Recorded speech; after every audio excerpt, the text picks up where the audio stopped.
Amazing.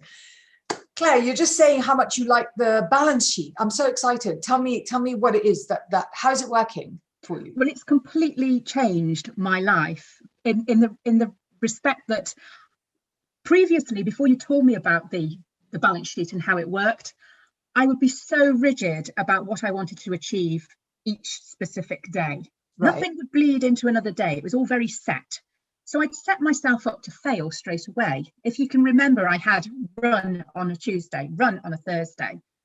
And if for some reason I didn't have that, I had a bad night's sleep, or I just needed to prepare for meetings, which made the running it just didn't happen. I'd be beating myself up for some artificially imposed obligation to myself.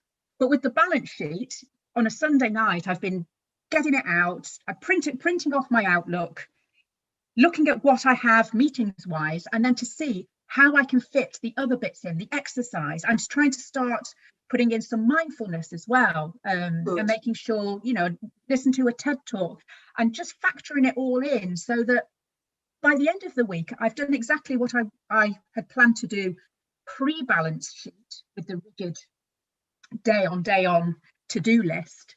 But I feel much more in control and less, I'm not beating myself up because I know, I haven't done it today. I've kind of tentatively put it in, but it doesn't matter because I'll do it later in the week. And ultimately I will have run 4 times in the week and I will have done some meditation. And so it's just been revolutionary.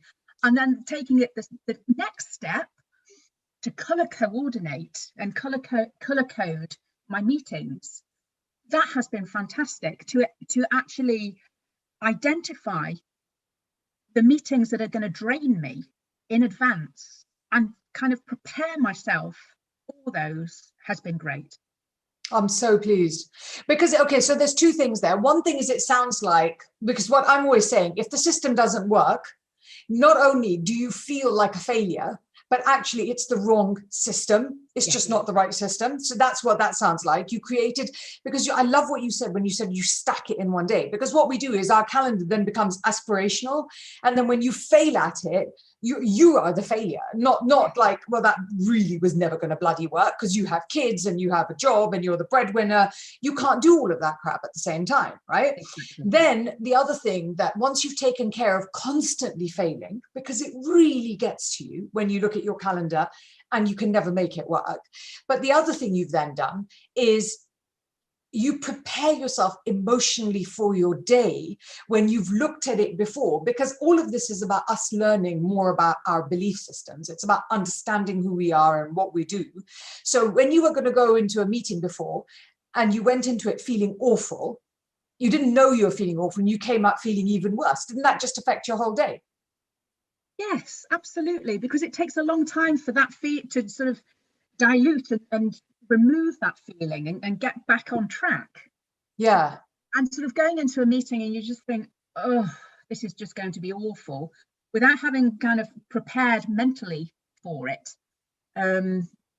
You just feel on the defensive right from the first minute of the meeting.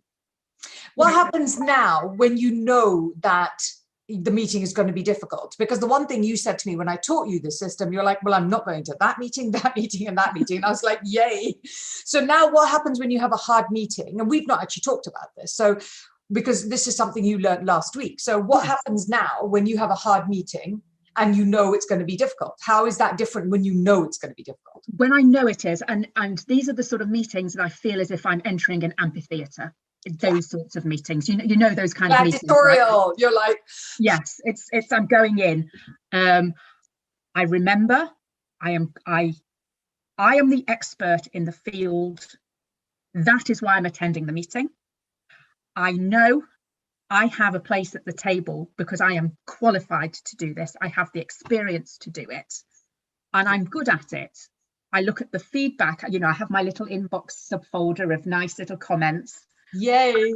A quick down and just, yes, people see that as well. I'm getting that sort of third party affirmation almost. Validation. Yes, validation. And just spending just a couple of minutes before the meeting, on just the me, preparing me, not just preparing for the meeting, that's something different, preparing me.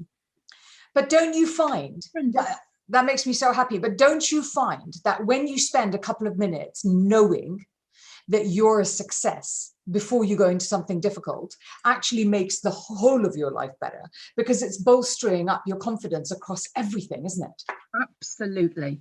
Absolutely. And it's just so important to keep remembering, because, you know, it's bolstering everything, confidence, self-esteem, you know, and it's just, you could almost do with a dose of it every day. Yeah, I was going to say, honestly, because when we started working together, because you're so successful, it never occurred to you, because we started talking about you wanting to lose weight, but it never occurred to you that, in fact, there was any emotional component to this. No, absolutely not. Whereas actually, it's the core. It's the absolute core that we're dealing with. Hooray, I'm so pleased. Thank you.